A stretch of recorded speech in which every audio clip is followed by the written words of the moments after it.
Welcome back. You're watching Newsx with me, Riya Dwivedi. Now, let's begin with the top story of the hour, which concerns Greenland. Now, White House Deputy Chief of Staff for Policy Stephen Miller has described Greenland as essential to U.S. security and polar competition, noting it is larger than Alaska and arguing that under long-standing concepts of territorial control, a state must be able to defend, improve, and inhabit and its land claims.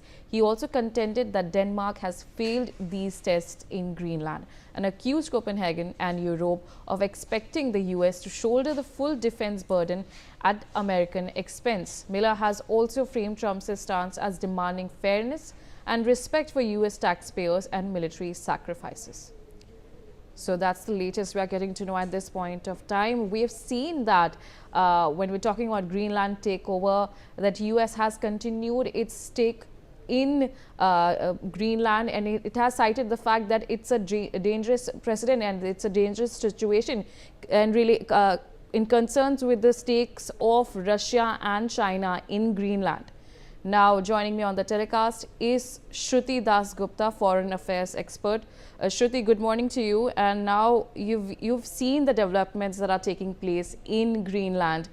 What kind of precedent does this set, especially when we're talking about after Venezuela invasion? Now, Trump's has planned his gambit around Greenland. Well, Greenland plays an important part in his big, beautiful dome protection system that he had sold to the American people in part of this big beautiful bill, for which him and Musk had a falling out. So for him, the big beautiful dome is an essential, and for that he needs to acquire at least Greenland, if not Canada. So there is definitely a worrisome tone that I can see in the European leaders. They've visited Greenland. Their military leaders have visited Greenland. Greenland themselves have started protests against what they assume would be the next step of Trump, that is to send military force, blockades, etc. So there is definitely a sense of anxiety all over Europe as well as Greenland themselves when they face a person like Trump who does exactly what he says, even if it sounds hilarious to the rest of the world for the first few minutes. The humor of it wears off soon, and the military part of it comes very fast, very swiftly, and cannot be countered. The funny part of it is, now Russia is monitoring the situation. Trump has slapped tariffs, 10% for now, to be increased to 25% in June, for Denmark, Netherlands, France, UK. These countries are now facing tariffs as of this morning now, and they will continue to face economic aggression through tariffs with USA, and there will be a falling out of birds, which will give him the claim. So I think they will probably push EU to a place where they have to sit down and talk to Trump. They need USA and Ukraine. That is a last line for them. They cannot afford to have US back away from the Ukraine part of it. So that's a very dangerous game they are at. And for me, it is funny to see Canada realize this, that if Greenland falls, the next is them, the 51st state claim it was laughed off at earlier. And now, that is why they have walked into the willing arms of China by dropping tariffs and adopting a very soft position on Chinese trade as such.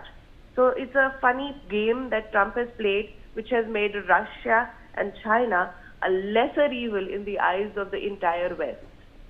And Shruti, my last question to you is, we have seen that Trump has imposed these tariff threats as well.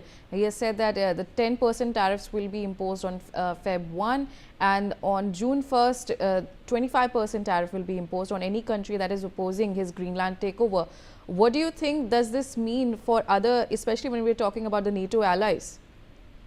The NATO allies, as I've said, they're very, very scared. Anybody who supports it cannot.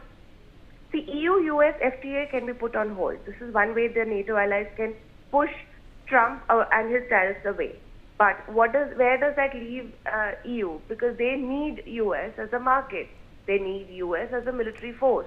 So NATO allies are right now in their untenable position of having to fight or at least oppose the actions of their own allies. Founding members like Denmark is having to oppose USA as another founding member of NATO. Sorry, pardon me. But these are the conditions that NATO right now faces. They are in a very, very sad state because it is as if a fishbone is stuck in their throat. They neither can swallow it, neither can push it out. Trump has made sure that Ukraine becomes the carrot at the end of the stick, and for which he needs Greenland. If you want Ukraine, then you have to give up Greenland. Whether you give it up in terms of more bases, wider access, semi-sovereignty rather than complete takeover. But in this day and age, you can trade with nations, not trade nations. And Greenland definitely has a say about it. NATO itself has become a joke. The world is laughing at how a North Atlantic treaty cannot protect another North Atlantic nation. So for me, it is an amusing situation on the other side of the world, while USA continues to bully its own allies, its friends, and its supporters. All right, Shruti, thank you so much for joining me on the telecast. Now